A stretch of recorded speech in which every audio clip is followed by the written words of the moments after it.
Yeah, Mafia Magazine Radio. Hey, what's up? This is DJ Spins. Hey, what's going on, Spence? Hold on, baby. Let me set you up real quick, all right? All right. For all my listeners out there, I got the opportunity to sit down, man, with an incredibly up-and-coming DJ.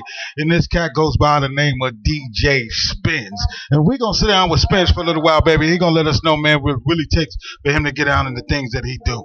So, Spins, baby, how the industry treating you these days, son? Oh, man, great, man. Can't complain, man. Can't complain at all, man. How's everything, man? Everything's good, baby. Everything's good. So let's kick it off like this here, man.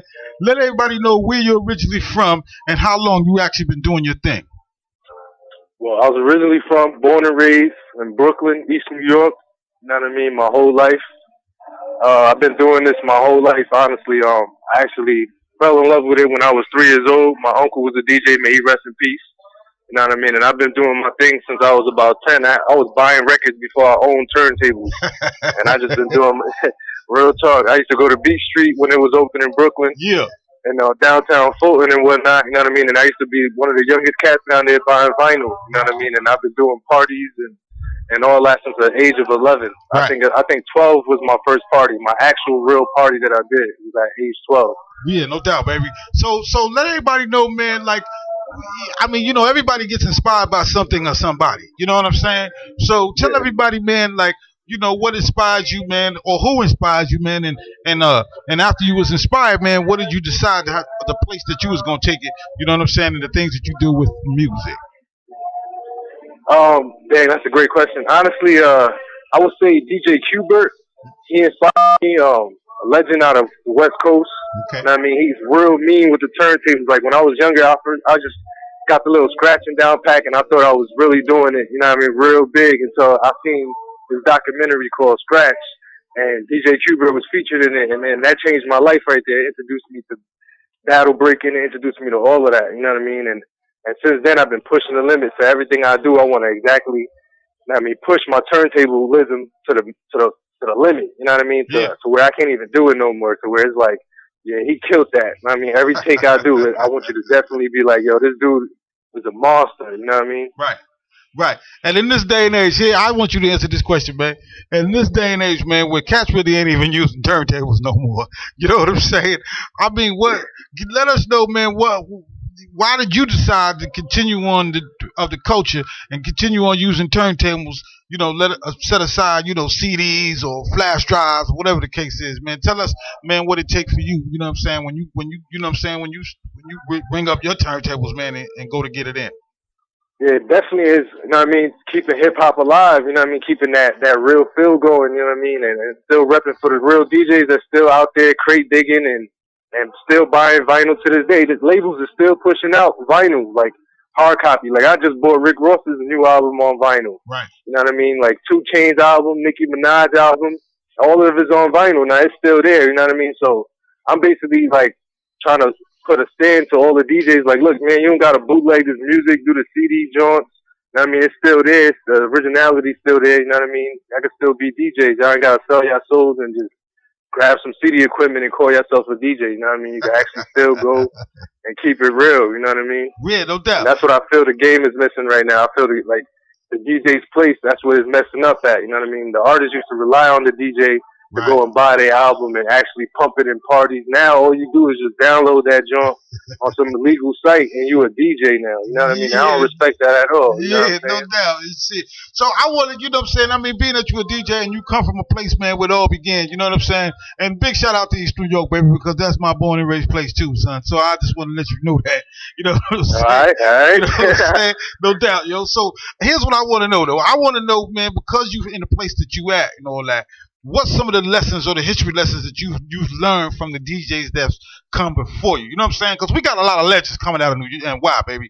You know what I'm saying? Yeah, definitely. So I see, like, you know what I'm saying, on some of the things, when you listen to your music, that, you know what I'm saying, you got some things that you've learned from those in the past. You know what I'm saying? So give us a little insight, man, on some of the things that you took or you've taken from each DJ, man, to help enhance the things that you do today. Yeah, definitely. You know what I mean? Now that you mention it, actually, me being from New York and doing my grind mostly in New York when I was younger, I got the chance to actually meet DJ Scratch, DJ Rob Swift, you know what I mean, from the Executioners, and they basically told me the same thing, you know what I mean? Like, don't worry about what nobody else is doing. You know what I mean? Just keep doing what you do. Create your own sound. Be original with yourself. You know what I mean? Because Right. the real DJs that survive got their own sound. No one can ever imitate it. You know Right. what I mean? Like no one can ever be Rob Swift. No one can ever be DJ Scratch. You know what I mean? Like it's their own sound. You know what I'm saying? So that's what they basically told me. Like be as original as possible and stay hungry always, no matter you know what I mean what you might achieve or what you're doing. Just stay hungry always.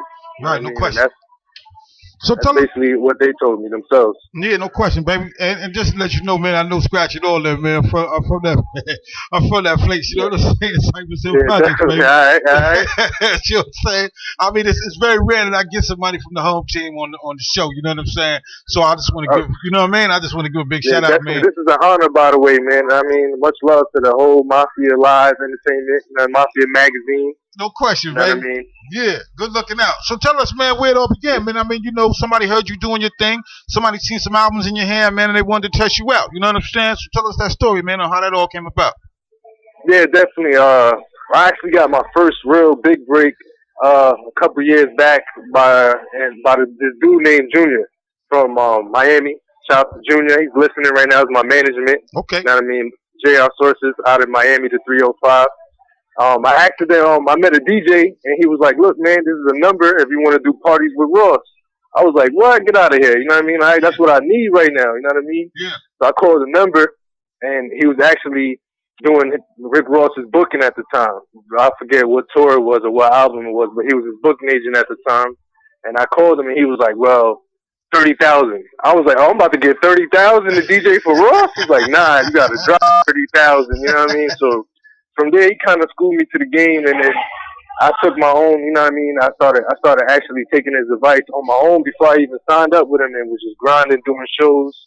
You know what I mean? I booked Dutch Dirty from Trick Daddy, Dunk Riders. You know what I mean? We did a show, man, and I did a mixtape, and then from there, he seen that, you know what I mean, I had the drive and the hustle, no matter what happened, all the failures, all the attempts, because I tried many times to make that happen on my own, and he signed me. He was like, "Look, I believe in you, you know what I mean? I'll manage you." Right. And then from there, it just hasn't been the same. Yeah, no question. It's a hard business, man. And so, for those that don't know or don't understand, boy, sometimes Yeah, it take a long time, man, for somebody. Long time. Yeah, it's You know what I'm saying? long grind. Yeah, man. I mean, you might be the best, you know what I'm saying, at what you do, man, but depending on who you're dealing with, whoever heard you, you know what I'm saying, you might be on the sideline, man, for the rest of your time. Exactly. You heard? Oh, yeah, exactly. You know, Exactly. yeah, Exactly.